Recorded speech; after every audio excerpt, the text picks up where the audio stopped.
Hello everyone, welcome to the another video. And आज की इस वीडियो में हम समझेंगे कि स्टॉक मार्केट ट्रांजैक्शंस पर इनकम टैक्स कैसे लगता है। हम इसे बहुत ही इजी एंड कंसाइज वे में समझने की कोशिश करेंगे। तो सबसे पहले आपको करना क्या है कि आपको आपकी स्टॉक मार्केट इनकम को चार पार्ट्स में क्लासिफाई करना है। पहला, लॉन्ग टर्म कैपिटल गेन। दूसरा, शॉर्ट टर्म कैपिटल गेन। तीसरा, इनकम फ्रॉम स्पेक्युलेटिव बिजनेस। और चौथा, income from non speculative business. तो चलिए एक एक ट्रांजेक्शन्स को और उसके टैक्सेशन को सेपरेटली समझते हैं। तो सबसे पहले लॉन्ग टर्म कैपिटल गेन। तो अगर आपने किसी स्टॉक या म्यूचुअल फंड को खरीदा और उसे खरीदने के एक साल बाद बेचा तो आपको होगा लॉन्ग टर्म कैपिटल गेन। और एक साल में 1 लाख रुपए तक का long term capital gain income tax से एग्जेम्प्ट रहता है। फॉर एग्जाम्पल, अगर आपका लॉन्ग टर्म कैपिटल गेन हुआ 1,25,000 रुपए तो उसमें से 1 लाख रुपए पर कोई टैक्स नहीं लगेगा।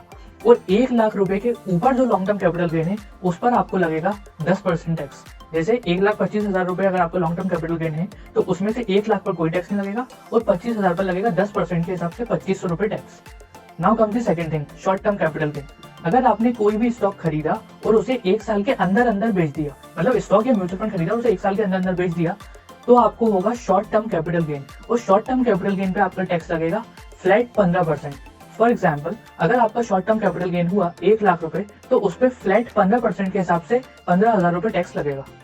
Taxation of long term capital gain and short term capital gain clearly shows that government wants you to buy and hold the securities for at least 1 year. इसलिए तो उन्होंने 1 लाख रुपए का एग्जेम्पशन दिया है आपको लॉन्ग टर्म कैपिटल गेन में। Now comes the third point, speculative business income. तो सबसे पहले ये देखते हैं कि स्पेक्युलेटिव बिजनेस इनकम आपको होगी कब। अगर आप इंट्राडे ट्रेडिंग करते हैं स्टॉक्स में, फ्यूचर्स एंड ऑप्शंस में नहीं, सिर्फ स्टॉक्स में, तो उससे होने वाली इनकम या उससे होने वाला लॉस आपका कहलाएगा इनकम और loss from speculative business income. अब यहाँ पर इनकम और लॉस दोनों के ट्रीटमेंट अलग अलग हैं। अगर आपको स्पेक्युलेटिव बिजनेस से होती है इनकम तो आपको उसे आपकी बाकी की नॉर्मल इनकम में ऐड करना है और नॉर्मली स्लैब रेट के हिसाब से जो टैक्सेशन होता है सेम वैसा ही टैक्सेशन होगा।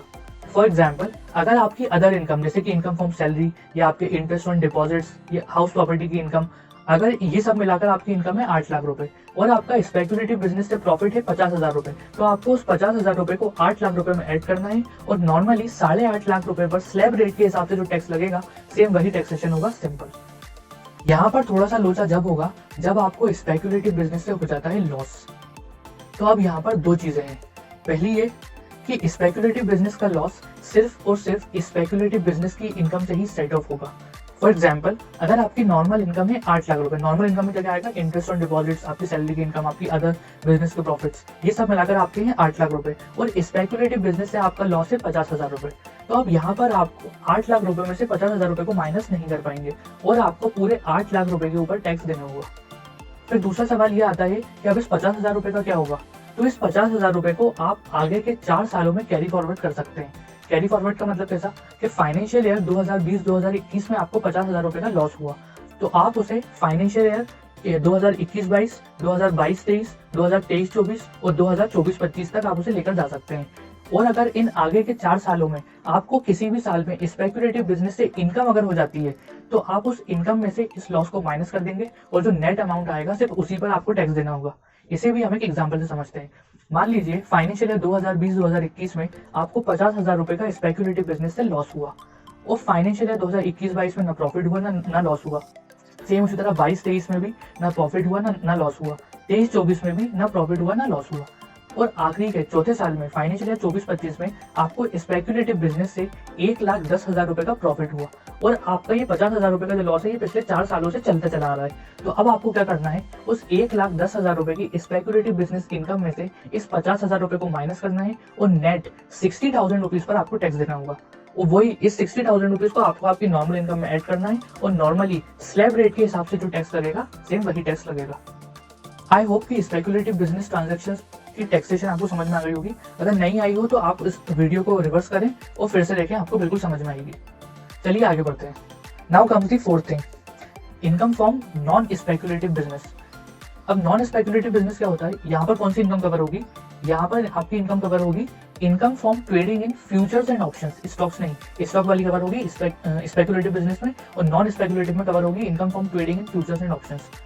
अब अगर आपको प्रॉफिट होता है और आपका प्रॉफिट आपके टर्नओवर का कम से कम 6% है या 6% से ज्यादा है, तो आपको उस प्रॉफिट को आपकी नॉर्मल इनकम्स में ऐड करना है और नॉर्मली स्लैब रेट के हिसाब से जो टैक्सेशन होगा सेम वही टैक्सेशन होगा, सिंपल। पर अगर आपको लॉस आता है या आपका प्रॉफिट आपके टर्नओवर के 6% से कम है, तो इनकम टैक्स एक्ट का सेक्शन 44A भी बोलता है कि आपको कराना होगा चार्टर्ड अकाउंटेंट से टैक्स ऑडिट। अब यहाँ पर टर्नओवर कैलकुलेट करने के तरीके थोड़े अलग हैं, उसके लिए मैंने सेपरेट वीडियो बनाई है, लिंक डिस्क्रिप्शन बॉक्स में है, आप चाहें तो उसे रेफर कर सकते हैं। हम वापस आते हैं इसके टैक्सेशन पर।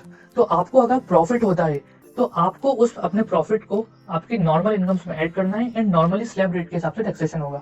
पर अगर आपका लॉस आता है तो आप उस लॉस को सैलरी इनकम के अलावा सारी इनकम में से माइनस कर सकते हैं और जो आपका नेट फिगर बचेगा उसी पर आपको टैक्स देना होगा। अब एक छोटी सी ट्रिक रिटेल इन्वेस्टर्स के लिए जो यूजुअली फ्यूचर्स एंड ऑप्शंस में ट्रेडिंग नहीं करते, पर उन्होंने साल में भूले बिसरे 5-10 ट्रांजेक्शन कर लिए और उन्हें हो गया लॉस, तो अब नॉर्मल प्रोविजंस के हिसाब से तो आपको टैक्स ऑडिट कराना पड़ेगा। अब एक रिटेल इन्वेस्टर जिसने भूले बिसरे फ्यूचर्स एंड ऑप्शंस में ट्रेड ले ली, वो कहाँ टैक्स ऑडिट के लिए परेशान होगा।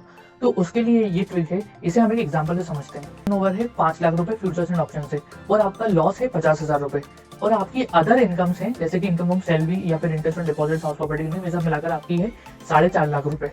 तो अगर आपको टैक्स ऑडिट से बचना है तो आप आपके 5 लाख रुपए टर्नओवर का 6% यानी कि 30,000 रुपए आपकी नॉर्मल इनकम्स में ऐड करिए। इससे आपकी टोटल इनकम हो जाएगी 4,80,000 रुपए और 5 लाख रुपए तक तो कोई टैक्स है नहीं, तो आप इस तरह सेव हो सकते हैं and you will be save from the requirement of tax audit and ऐसा किया जा सकता है। Income from transaction in stock market में मेनली 4 क्लासिफिकेशन है, इस चीज का ध्यान रखिए। कहीं कहीं इसी वजह से कंफ्यूजन क्रिएट होती है कि किस ट्रांजैक्शन पे टैक्स कैसे कैलकुलेट होगा। अगर आपको ये वीडियो पसंद आई हो और आप ऐसी और वीडियो देखना चाहते हैं तो चैनल को सब्सक्राइब करना ना भूलें। Thank you so much.